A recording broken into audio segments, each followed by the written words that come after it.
வணக்கம் நண்பா. Welcome to our channel. இன்னைக்கான வீடியோவில் என்ன பார்த்தீங்கன்னா ஐபிஎல் ஆக்ஷன் இன்னும் 4 டேஸில் பார்த்தீங்கன்னா நடக்க போகுது. So Chennai super Kings potential target Ishan Kishan அப்படின்னு ஸ்ப்ரெட் ஆகிட்டு இருக்கு. ஸ்டாண்ட் அலோன் பெர்ஃபார்ம் பண்ணக்கூடிய பிளேயரு. சிஎஸ்கே அவரை எடுத்தாங்கன்னு அப்படின்னா பயங்கரமாக பெர்ஃபார்ம் பண்ணக்கூடிய ஒரு பிளேயராக இருப்பார். ஆனால் அதை பற்றி இன்னைக்கான வீடியோவில் பார்க்க போகிறோம்.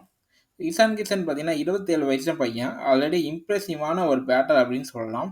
T20 கிரிக்கெட்லேயும் இருக்கட்டும், ஓடிலையும் இருக்கட்டும், அண்ட் டெஸ்ட்டில் எல்லாத்துலேயுமே சைன் அப் பண்ண பிளேயர்னு சொல்லலாம். அண்ட் ஐபிஎல் ஸ்கோர் பார்த்தீங்கன்னா 2000 ப்ளஸ் ஸ்கோர் வச்சுருக்காரு. அண்ட் ஸ்ட்ரைக் ரேட் 150 ப்ளஸ் வச்சுருக்காரு. அதுலேயும் ஹையஸ்ட் பார்த்தீங்கன்னா 58 balls 92 runs against RCB match.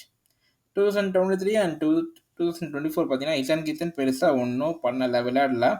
அவரோட ஆவரேஜ் 30 to 40 அப்படி தான் இருந்துச்சு. லாஸ்ட் 2 சீசனாக அவர் டாப் ஆர்டர் பேட்ஸ்மேன் நினச்சி நிற்க முடியல. ஸ்ட்ராங் ஓப்பனர் தான் அவர் கூட ரோஹித் சர்மா இருக்கார். அப்படின்னு ஒரு சில மேட்சை அவர் கேம்ஸை எலிவேட் பண்ண முடியல. ஸோ அதனால தான் என்னமோ தெரியல, மும்பை இந்தியன்ஸ் அவரை கழட்டி விட்டாங்க. சிஎஸ்கே எதுக்கு இசான் கிஷன் தேவை அப்படின்னு நான் சொல்கிறேன். இப்போ இருக்கிற லைனப் சிஎஸ்கே பாருங்கள். ருத்ராஜ் கெய்க்வாட் ஓப்பனிங் ரீட்டைன் பண்ணியிருக்காங்க. கீழே பைல் பவரில் சிவம் டுபே, ஜடேஜா, ஜோனி. ஆனால் opening extra wicket keeper option பார்த்தீங்கன்னா ருத்ராஜ் கெய்க்வாட் மெதுவாக சுற்றி ஆடுறப்போ நம்ம இசான் கிஷன் அடித்து ஆடக்கூடிய ஒரு பிளேயர் சூப்பராகவே இருக்கும். பவர் பிளே சூப்பராக இருக்கும். ருத்ராஜ் கெய்க்வாட் ஒரு டெக்னிக்கல் பேட்ஸ்மேன்.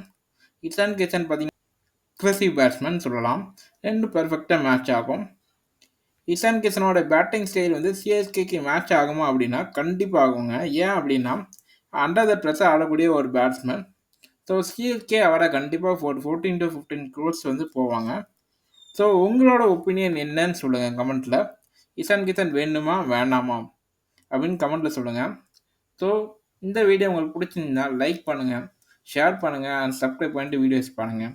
வேற ஒரு வீடியோட வேற ஒரு கான்செப்டை சந்திக்கானதுன்னு டாடா பை.